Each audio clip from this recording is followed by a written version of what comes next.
Hi guys! Welcome back to my channel, and for today's video, may ipapakilala kaming bagong kabady namin, bagong ka-travel namin, bagong sasakyan. So, sad to say na binenta na namin si Pongkan.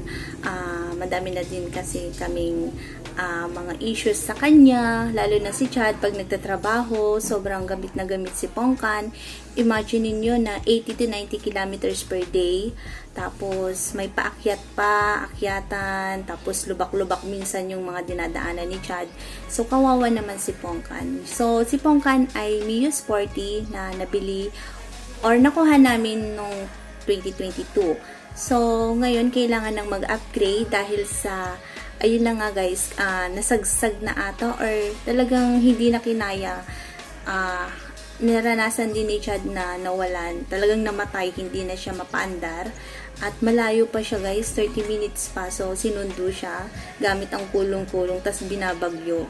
Last May ata yun. So, nakakaawa. Kasi, habang kumikidlat, may ulan, ang lakas-lakas ng ulan that day. And sinakay si Pongkan at si Chad doon sa kulong-kulong, tapos kinuha nila tata. So, grabe, tapos kinagabihan niya, inayos pa ni Chad kahit umuulan. Pero hindi na talaga kinaya. So, nagamit naman siya kinabukasan, pero talagang hindi na totally, talagang bumibigay na siya. Pag sumasakay nga kami ni Chad, dalawa kami, is talagang nahihirapan siya umandar. Or mabigat din naman kasi kami. So, madami naman pinagdaanan si Pongkan. Dami na naming pinuntahan, kasama siya, maganda, tsaka, so ayun, kailangan nang mag-upgrade and sa kanyang trabaho din. Kasi, alam niyo naman, paakyat, madaming matirik na nila na dinadaanan, tapos lubak-lubak. So, ngayon, ipapakilala ni Chad yung bago naming kabady or bagong kasama niya sa travel or sa pagtatrabaho. So, nakuha siya second hand, Sniper 150 version 2. Pero guys, sa second hand na yun, ang ganda-ganda sa personal. And naisip ko, sabi kasi ni Chad is parang wave yung kanyang itsura. So, ang tingin ko naman, medyo maliit siya. Tapos, talagang wave na wave kasi hindi naman ako fans ng mga motor. Sumakasakay lang ako. Eh, nung dinala niya dito is, ang laki pala. Malaki siya guys. At sobrang ganda. Ang kinis-kinis niya. Wala siyang dents.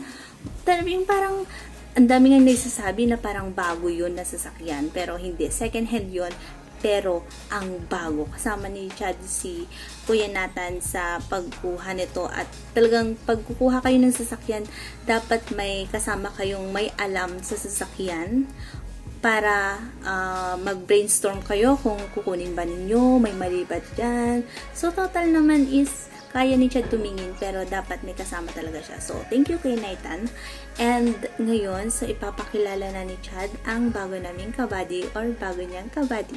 So, ayan guys, ipapakilala na namin ang bago naming motor, si Panther.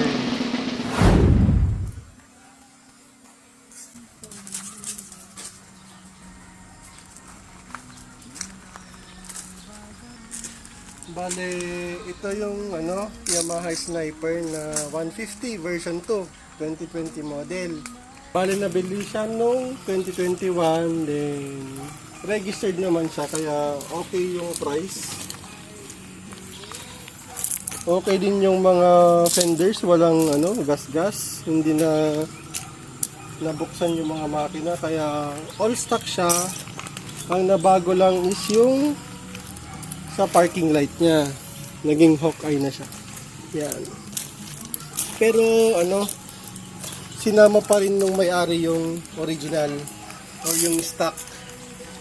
Bale, reason pala bakit binenta namin si Pongkan at bumili nito is kasi yung everyday na ride ko is around 80 kilometers to 100.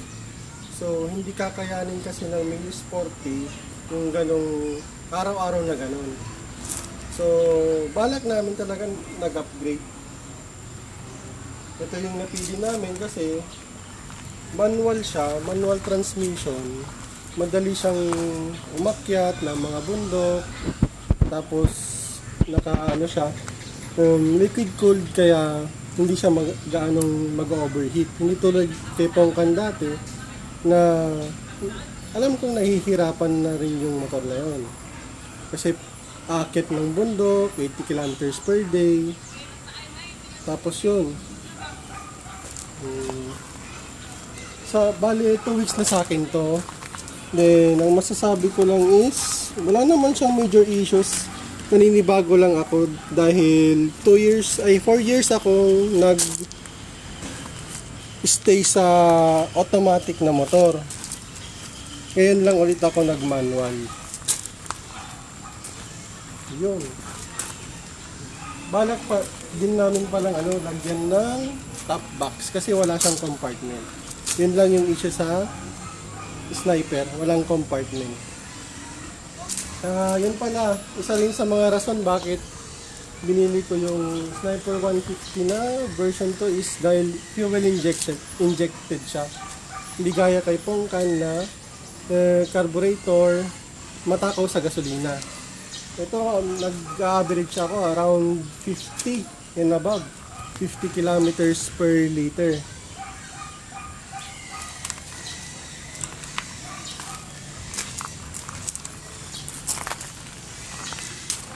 Kumbaga yung dati na fuel allowance ko now around 120 to 150 pesos per day. Ngayon sa tingin ko nasa 80 pesos na lang or 90 pesos yung gasolina ko per day. Umaabot yung isang full tank ko ng 2.5 to 3 days. Ganon. So kung 80 kilometers per day ko, nasa 240 kilometers yung tatlong araw. Dati, 120 times 3, di nasa 360.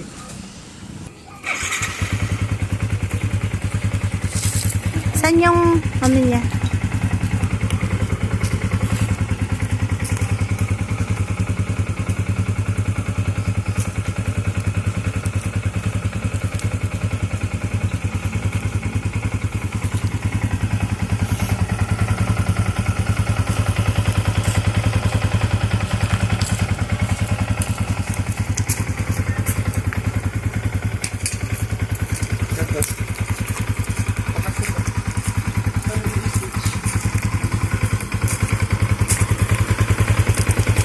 Ito pala yung switch ng park light or yung hawk eye, eagle eye, on and off. Tapos ito yung sa stock horn, tapos yung loud horn.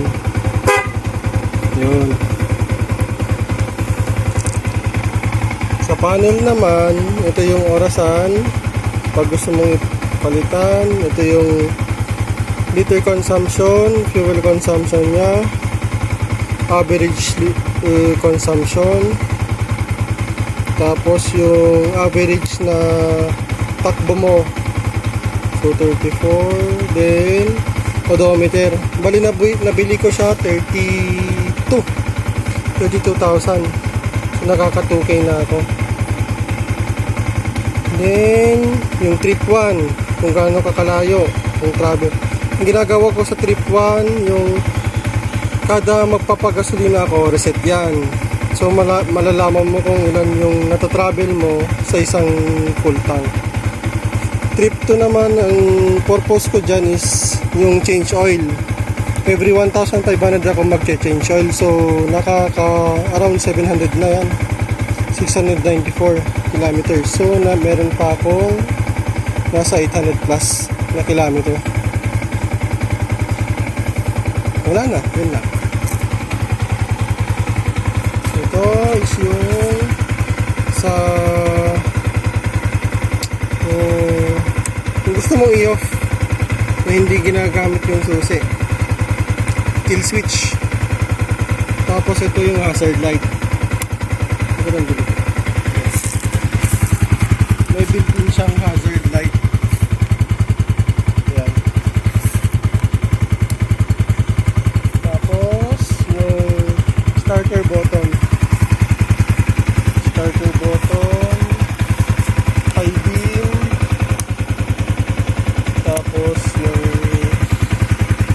signal lights.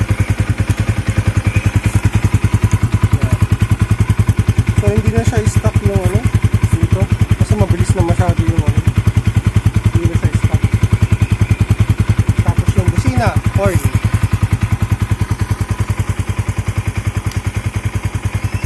Yun lang.